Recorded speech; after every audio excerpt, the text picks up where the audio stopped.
শেষের পথে দীর্ঘ বিপিএল, বাকি কেবলই 2 ম্যাচ। তবে টুর্নামেন্ট শেষেই ফুরসত মিলছে না ক্রিকেটারদের, আলাদা করে বললে যাদের টিকিট মিলেছে চ্যাম্পিয়ন্স ট্রফির। কারণ শুরু হওয়ার অপেক্ষায় মেগা এই টুর্নামেন্টের ব্যস্ততা।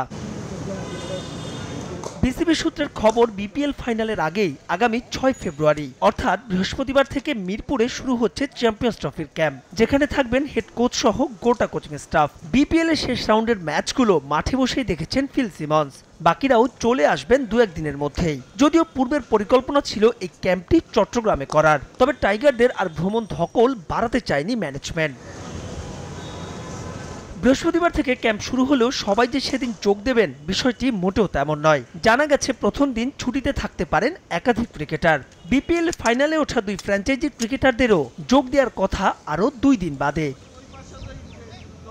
ফিল সিমন্সের অধীনে 5 দিনের অনুশীলন ক্যাম্প শেষে 13 ফেব্রুয়ারি দিবাগত রাতে দল চলে যাবে আমিরাতে। দুবাই আন্তর্জাতিক স্টেডিয়ামে 15 ফেব্রুয়ারি পাকিস্তান এ দলের বিপক্ষে খেলবে একটি প্রস্তুতি ম্যাচ, যেখানে ব্যাটসম্যানদের রানের ধারাবাহিকতা ধরে রাখাই হবে বড় চ্যালেঞ্জ। ব্যাটিং ইউনিটে আমাদের যে ধারাবাহিকতাটা সেটা যেন ধারাবাহিকভাবে যেন ব্যাটসম্যানরা যেন রান করে, সেটা হচ্ছে আমাদের মূল লক্ষ্য। কোন উইকেটে কোন ধরনের শটস খেলতে হবে সেই জিনিসগুলো যত তাড়াতাড়ি আসলে ইন্টারন্যাশনাল লেভেলে আমরা রপ্ত করতে পারবো, তত আমাদের জন্য বেটার পারফরমেন্স করা সুবিধা হবে।